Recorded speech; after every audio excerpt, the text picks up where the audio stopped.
Hi friends, welcome back to our channel. In this video, we'll continue with our series of programming with the library of C language. As we have discussed in our previous videos, a software application needs to process some data, that is variables, to perform the tasks assigned to it.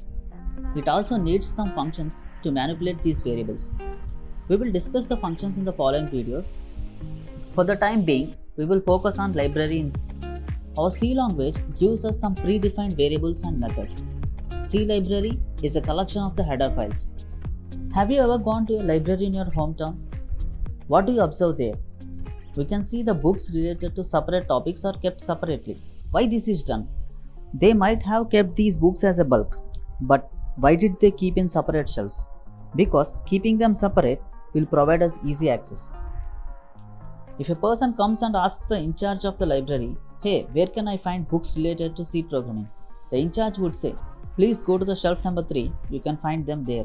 So here, he need not search all the shelves which are present in the library for our C book. Instead, he can simply tell that the book we are searching for is present in the shelf number 3. The same is the case with the library in C. Library in C contains predefined variables and methods in different header files. These are few examples of the header files present in the C library. All these header file collection is called library. Each header file consists of some standard functions.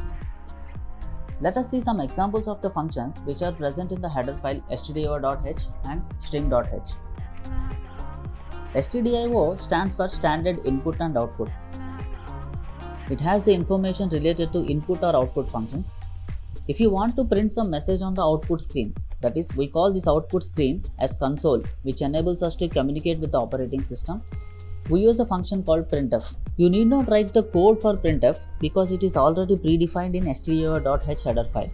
You just have to write the matter that needs to be printed on the console. Similarly, scanf. To read the data from the user, that is us, this function is predefined in our header file stdio.h. And when you consider the header file string.h, it has many functions which are used to manipulate a string. String is nothing but a sequence of characters enclosed in a double quote.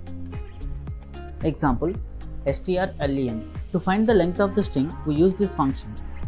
And string compare. It compares two strings and gives the result 0 if both strings are same. Let us look at return value from string comparison function. It returns the 0 if the strings are equal. It returns the value which is greater than 0 if the first non-matching character in string 1 is greater than that of string 2. And it returns the value which is less than 0 if the first non-matching character present in the string 1 is lower than that of string 2. Here the value means the ASCII value. Let us look at case 1. The first string is TechTime and the second string is technology. When we compare these two strings, the first non-matching character present in string 1 and string 2 are T and N respectively. In the first string, the first 4 characters are T, E, C, H, and the second string, the first 4 characters are T, E, C, H. But the fifth character present in the first string is T, and the fifth character present in the second string is N. So when we compare both the strings, the ASCII value of the T is greater than that of N. So it returns a positive integer. Consider case 2. Here we have changed the order of the strings, the first string being technology and the second string is TechTime. So the first non-matching character present in the string 1 is N and the first non-matching character present in the string 2 is T. As we have changed the order of the strings, the first non-matching character in the first string is N, which has lesser ASCII value when compared to that of the first non-matching character in the string 2. So it returns a negative value. Thus, when we are using the string comparison function, the order of the strings to be passed in the function is very important. And math.h header file supports all the mathematical related functions in C. Example, sine function, which is used to find the sine of the value given, cos function to find the cos of the value given, the square root function to find the square root of the given number. Thus, all the mathematical related functions are present in the math.h header file and all these header files are included in the library of C.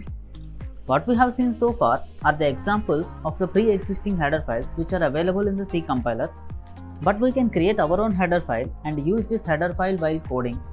We call this header file as a user-defined header file. Here we have to remember one thing. When we are including a header file which is pre-existing, we have to include that header file in the angular brackets. But the user-defined header file has to be included using double quotes. So here on the screen, when you see the first case, stdio.h is a pre-existing header file. So we have included the header file using the angular brackets. But in the case 2, I have written a header file and named the header file as TechTime.h.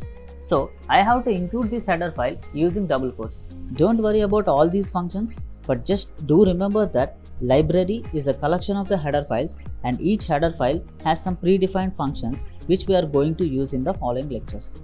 I hope you got the concept of the header files and library in C. If you like the video, give it a thumbs up and share the video. If you are new to my channel, please subscribe.